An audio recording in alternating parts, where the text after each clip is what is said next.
Dracula, Chapter 22. Jonathan Harker's Journal. 3rd of October. As I must do something or go mad, I write this diary. It is now 6 o'clock, and we are to meet in the study in half an hour and take something to eat. For Dr. Van Helsing and Dr. Seward are agreed that if we do not eat, we cannot work to our best. Our best will be, God knows, required today. I must keep writing at every chance, for I dare not stop to think. All big and little must go down. Perhaps at the end the little things may teach us most. The teaching, big or little, could not have landed Mina or me anywhere worse than we are today. However, we must trust and hope. Poor Mina told me just now, with the tears running down her dear little cheeks, that it is in trouble and trial that our faith is tested, that we must keep on trusting, and that God will aid us in the end. The end, oh my God, to what end? To work, to work. When Dr. Van Helsing and Dr. Seward had come back from seeing poor Renfield, we went gravely into what was to be done. First, Dr. Seward told us that when he and Dr. Van Helsing had gone down to the room below, they had found Renfield lying upon the floor in a heap. His face was bruised and crushed in, and the bones of his neck were broken. Dr. Seward asked the attendant who was on duty in the passage if he had heard anything. He said that he had been sitting down, confessed to half dozing, when he heard loud voices in the room, and then Renfield had called out loudly several times, God, God, God. After that there was a sound of falling, and when he entered the room he found him lying upon the floor, face down, just as the doctor had seen him. Van Helsing asked if he had heard voices or a voice.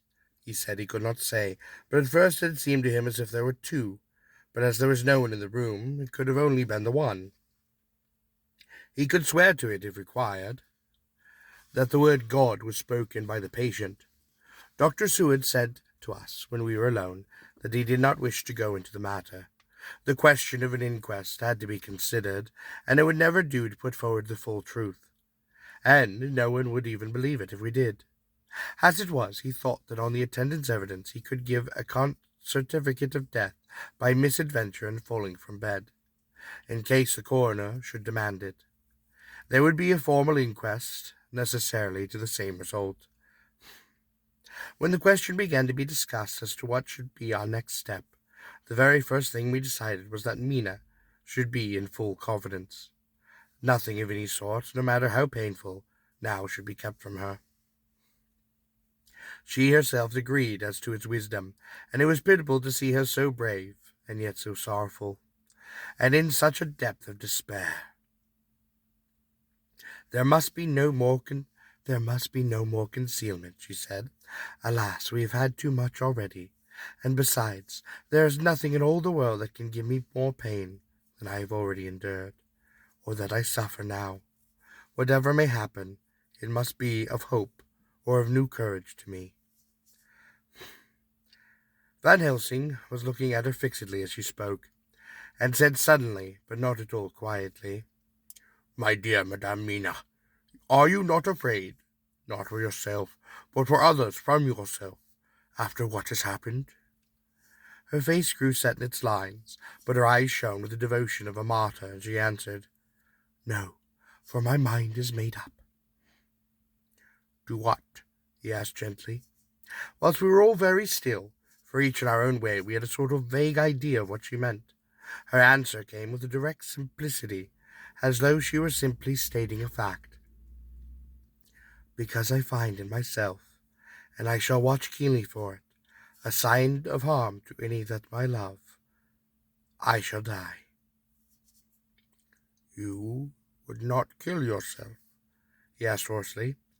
I would, if there were no friend who loved me, who would save me such a pain, and so desperate an effort. She looked at him meaningly as she spoke.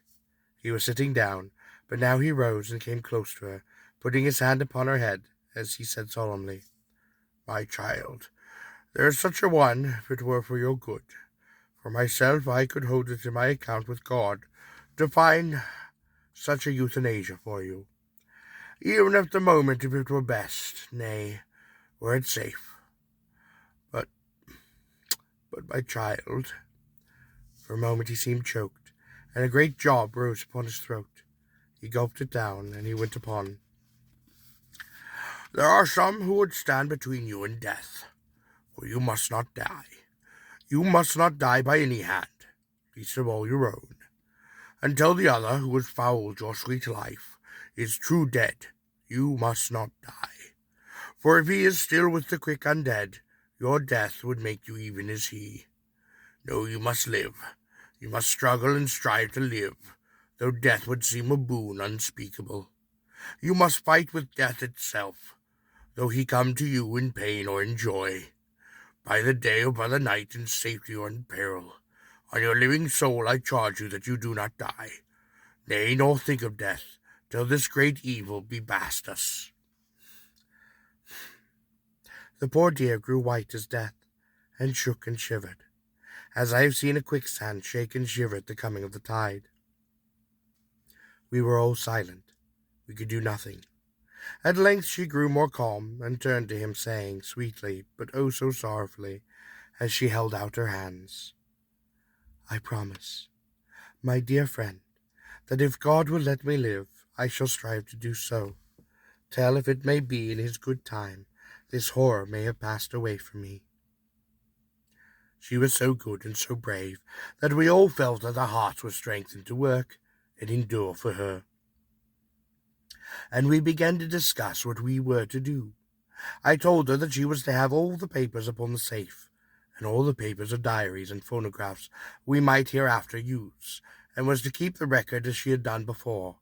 She was pleased with the prospect of anything to do, if pleased could be used in connection with so grim a task and interest. As usual, Van Helsing had thought ahead of everyone else, and was preparing with an exact ordering of our work. It is perhaps well, he said, that our meeting after our visit to Carfax, we decided not to do anything with the earth boxes that lay there. Had we done so, the Count might have guessed our purposes, and would doubtless have taken measures in advancing to frustrate such an effort with regard to the others. But now he does not know our intentions. Nay, more, in all probability, does not know that such a power exists to us as can sterilize his lairs, so that we cannot use them as of old. We are now so much further advanced in our knowledge as to their dispositions, that when we have examined the house of Piccadilly, we may track the very last of them. Today, then, is ours, and in it rests our very hope. The sun that rose on our sorrow this morning guards us in its course. Until it sets tonight, that monster must retain whatever form he now has. He is confined within the limitations of his earthly envelope, and he cannot melt into thin air nor disappear through any cracks or chinks or crannies. If he go through a doorway, he must open the door like a mortal, and so we have this day to hunt out all of his lairs and to sterilize them. So we shall, if we have not yet, catch him and destroy him. Drive him to bay in some place where the catching and the destroying shall be in time sure. Here I started up, for I could not contain myself with the thought that the minutes and seconds, so precariously laden with Mina's life and happiness, were flying away from us. Since, while we talked, action was possible. Van Helsing held up his hand warningly. Nay, friend Jonathan, he spoke. In this the quickest way home is the longest way, so the proverb says. We shall all act, and act with desperate quick, when the time has come. But think in all probable the key of the situation is in that house in Piccadilly. The Count may have many houses which he has bought. Of them he will have deeds of purchase, keys, and other things. He will have paper that he writeth upon. He will have his book of checks. There are many belongings that he must have somewhere. Why not in this place, oh so central, so quiet, where he come and go by the front or the back at all hours, when in the very vast of the traffic there is none to notice? We shall go there. We shall search that house, and when we learn what it holds, Then we do what our friend Arthur Cole, in his phrase of Hunt, stop the earths. And so we run down our old fox. So is it not? Then let us come at once, I cried. We are wasting the precious, precious time. The professor did not move, but simply spoke. And how are we to get into the house in Piccadilly? Anyway, I cried, we shall break in if need be. Yes, and your police, will they be there? And what will they say? I was staggered, but I knew that if he wished to delay, he had a good reason for it, so I spoke as quietly as I could. Do not wait more than need be. You know what torture I am in. My child, that I do, and indeed there is no wish of me to add to your anguish. But think, what can we do, until all the world be in movement? Then will come our time. I have thought, and it seems to me that the simplest way is the best of all. How we wish to get into that house, but we have no key. Is this not so? I nodded. Now suppose that you were in truth the owner of this house, could not still get in, and think that there was to you your conscience of the housebreaker. What would you do? Oh, I would get a respectable locksmith, and set him to work to pick the lock for me. And your police, they would interfere, would they not? Oh, no, not if they knew the man was properly employed. Then, he looked at me keenly as he spoke, all that is in doubt is the conscience of the employer, and the belief of your policeman as to whether or not the employer has a good conscience or a bad one. Your police must indeed be zealous men and clever, oh so clever in reading the heart, that they trouble themselves on such matters.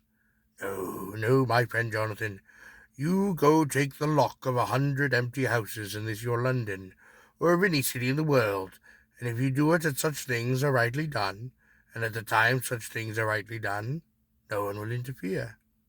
I have read of a gentleman who owned so fine a house in your London, and when he went for months of summer to Switzerland, he locked up his house.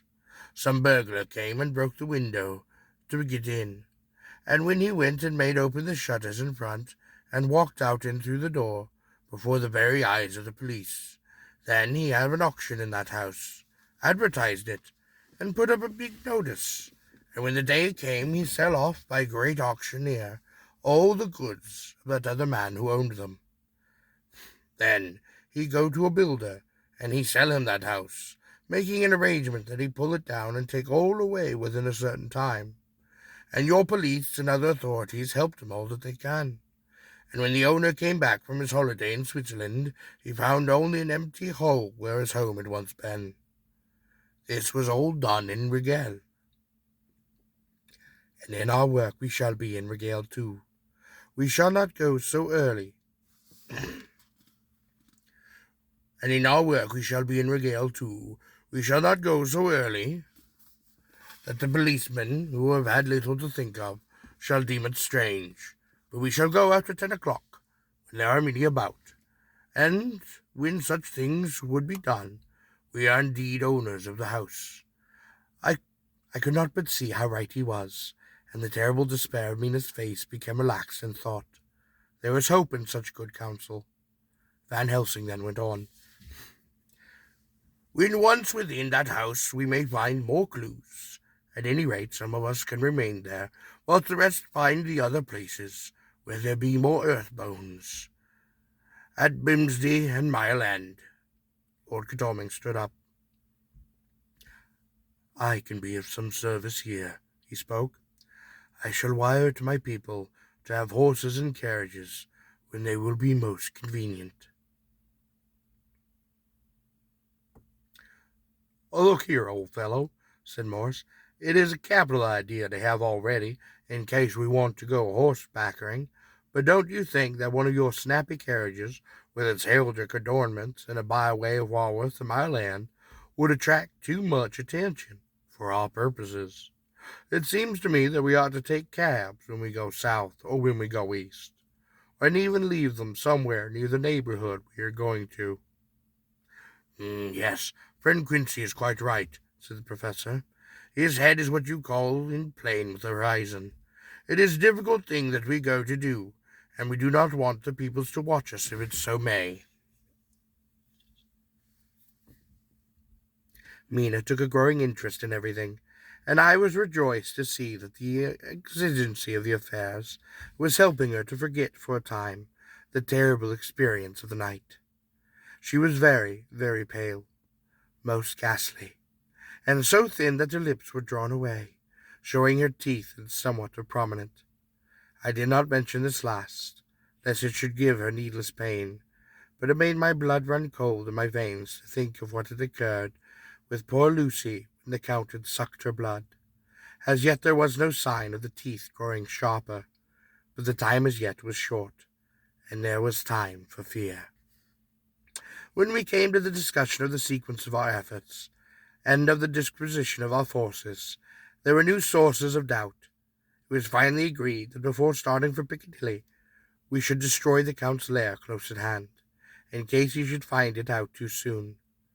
We should thus be still ahead of him, in our work of destruction at least, and his presence, in his purely material shape, and at his weakest, might give us some new clue.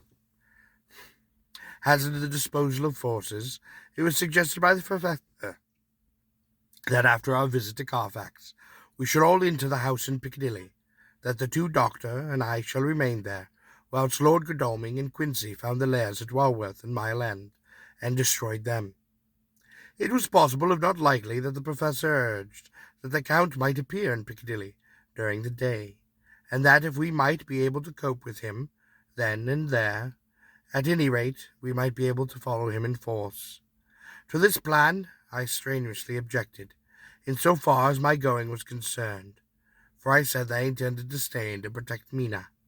I thought that my mind was made up on the subject, but Mina would not listen to my objections. She said that there might be some law matter in which I would be useful, that amongst the Count's papers might be some clue which I would understand out of my experience in Transylvania, and that as it was, all the strength we could muster was required to cope with the Count's extraordinary power. I had to give in, for Mina's resolution was fixed. She said that it was the last hope for her that we should all work together. "As for me," she said, "I have no fear. Things have been as bad as they can be, and whatever may happen must have in it some element of hope or comfort. Go, my husband.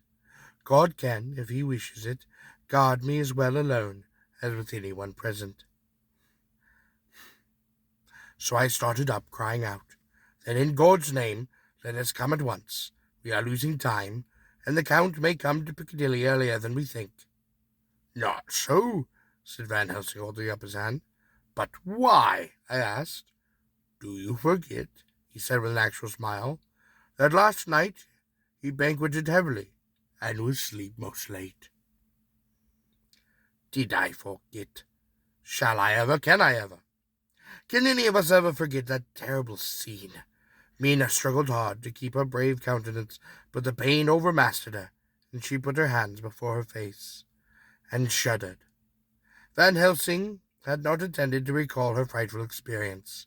He had simply lost sight of her and her part of the affair in this intellectual effort.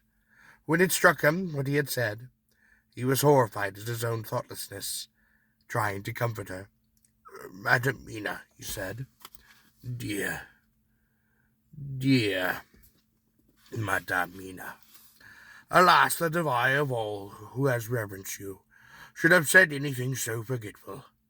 These stupid old lips of mine and this stupid old head do not deserve so. But you will forget it, will you not?" He bent low beside her as he spoke. She took his hand, and looking at him through her tears, said hoarsely, "No, I shall not forget, for it is well that I remember, and with it I have so much in memory of you that is sweet, that I take it all together. Now you must all be going. Breakfast is ready, and we must all be eat, that we all may be very strong." Breakfast was a strange meal to us all. We tried to be cheerful and encountered each other, and Mina was that brightest and most cheerful of us. When it was over, Van Helsing stood up and spoke. Now, my dear friends, we go forth to our terrible enterprise. Are we all armed, as we were in that night when first we visited our enemy's lair, armed against the ghostly as well as the carnal?" We all assured him. "Then it is well. Now, Madam Mina, you are in any case quite safe here until the sunset. Before then we shall return, if we shall return. But before we go, let me see you armed against personal attack. I have myself, since you came down, prepared your chamber by the placing of the things which we know, so he may not enter. Now let me guard you yourself. On your forehead I touch the piece of sacred wafer. In the name of the Father, the Son." There was a fearful scream, which almost froze our hearts to hear.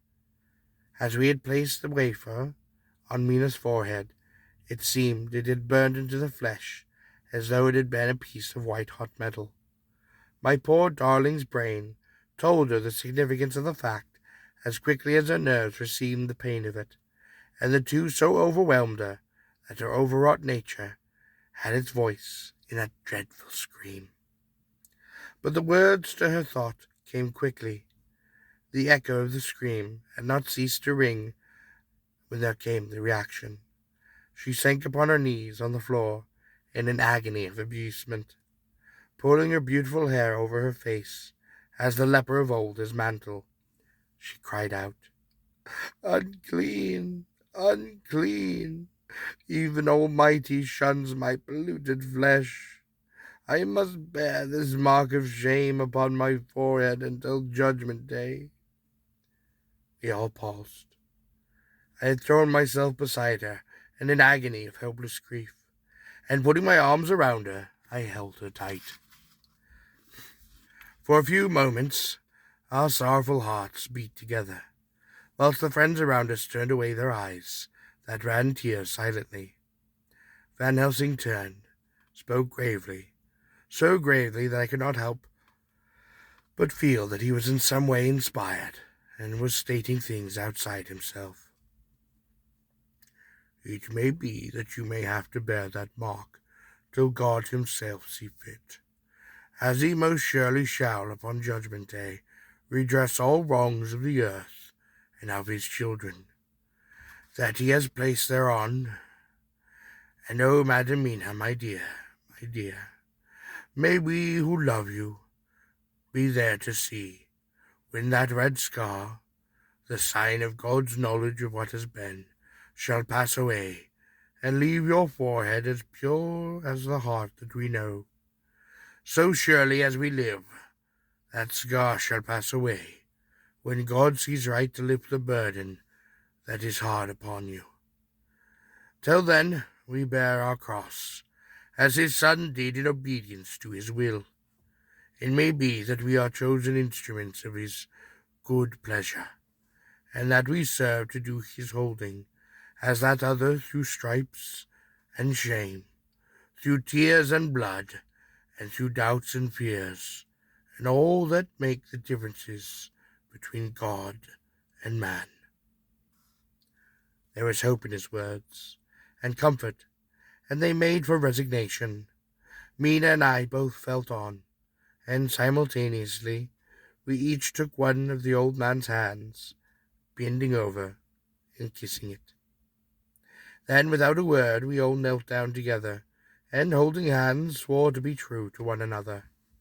We men pledged ourselves to raise the veil of sorrow from the head of her whom, each in his own way, we loved. We prayed for help and guidance in this terrible task which lay before us. It was then time to start. I said farewell to Mina, a parting which neither of us shall forget.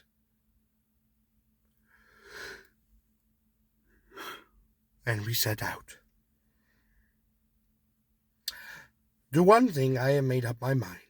If we find out that Mina must be a vampire upon the end, then shall she not go into that unknown and terrible land alone. I suppose it is thus that in old times one vampire meant many, just as their hideous bodies could only rest in sacred earth, So the holiest hive, and love was the recruiting sergeant for their own ghostly ranks. We entered Carfax without trouble, and found all things the same as upon our first occasion. It was hard to believe that among us prosaic surroundings of neglect and dust and decay there was any ground for such fear as already we knew. Had not our minds been made up, and had there not been terrible memories to spur us on, we could hardly have proceeded with our task. We found no papers, no signs of use upon the house, and in the old chapel the great boxes looked just as we had seen them last. Dr. Van Helsing said to us solemnly, as we stood before him, "And now, my friends, we have a duty here to do. We must sterilize this earth, so sacred of holy memories, that he has brought from a far distant land for such a fell use. He has chosen this earth because it has once been holy. Thus we defeat him with his own weapon, for we make it holy still. It was sanctified to such use of man, and now we sanctify it to God." As he spoke, he took from his bag a screwdriver and a wrench, and very soon the top of some of the cases was thrown open. The earth smelled mushy and close, but we did not somehow seem to mind, for now attention was concentrated upon the professor. Taking from his box a piece of the sacred wafer, he laid it reverently upon the earth, and then shutting down the lid began to screw it home. We aided him as he worked. One by one we treated in the same way each of the great boxes, and left them as we had found them to all appearance. But in earth was a portion of the host. When we closed the door behind us, the professor said most solemnly, "So much is already done, that it may be that with all the efforts seen can we be so successful. Then the sunset of this evening may shine not, Madame Mina's forehead all white as ivory, and with no stain." As we passed across the lawn on our way to the station to catch our train, we could see the front of the asylum. I looked eagerly, and in the window of my own room I saw Mina. I waved my hand to her, and nodded to tell her our work was successfully accomplished. She nodded once in reply to show that she understood. The last I saw, she was waving her hand in farewell. It was with a heavy heart that we sought the statue, and just caught the train, which was steaming in as we reached the platform. I have written this part upon the train. Piccadilly, 12:30 o'clock. Just before we reached Finken Street, Lord Godalming spoke to me. "Quincy and I will find a locksmith. You had better not come with us in case there should be any difficulty. For under the circumstances it wouldn't seem so bad for us to break into an empty house. But you are a solicitor, and the Incorporated Law Society might tell you that you should have known better." I determined as to my not sharing any danger even of odium, but he went on. "Besides, it will attract less attention if there are not too many of us. My title will make it all right with the black locksmith, and with any policemen that come along. You had better go with Jack and the professor, and stay in the Green Park, somewhere to the right of the house. And when you see the door open, and the smith has gone away, do you all come across. We shall see the lock, and be out for you, and then shall let you in." "The advice is good," said Van Helsing. So we said no more. Godalming and Morris hurried off in a cab. We followed in another, at the morning, and at the corner of Mulligan Street. Contingent got out, and strolled through the Green Park. My heart beat as I saw the house upon which so much of our hope was centred, and looming up grim and silent in its deserted condition amongst its more lively and sprucious-looking neighbours. We sat down on a bench within good view, and began to smoke cigars as to attract as little attention as possible. The minutes seemed to pass with a leaden feet as we waited for the coming of the others. At length we saw a four-wheeler drive up. Out of it, in leisurely fashion, Lord Godalming and Morris, and down from the box descended a thick-set working man, with his rust-waxen bucket of tools. Morris paid the cabman, who touched his hat and drove away. Together the two ascended the steps, and Lord Godalming pointed out what he wanted done. The workman took off his coat leisurely and hung it on one of the spikes of the rail, saying something to a policeman who just then sauntered along. The policeman nodded in acquiescence, and the man, kneeling down, placed his bag beside him. After searching through it, he took out a selection of tools, which he proceeded to lay beside him in an orderly fashion.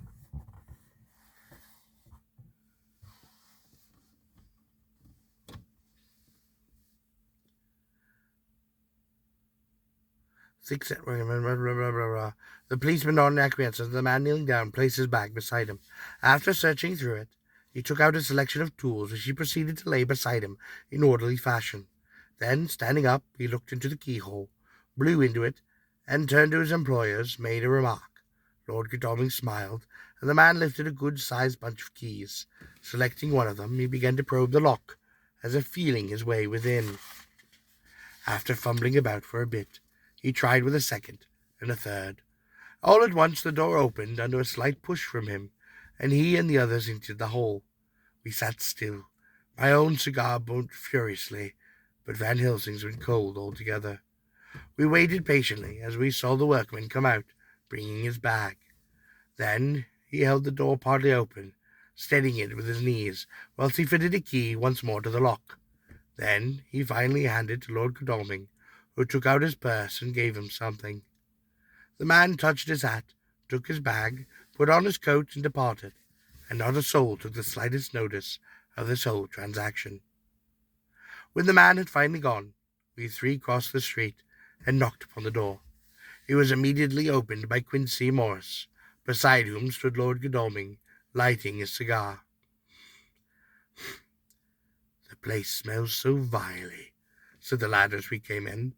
It did indeed smell vilely, like the old chapel at Carfax, and with our previous experience it was plain to see that the Count had definitely been using this place pretty freely.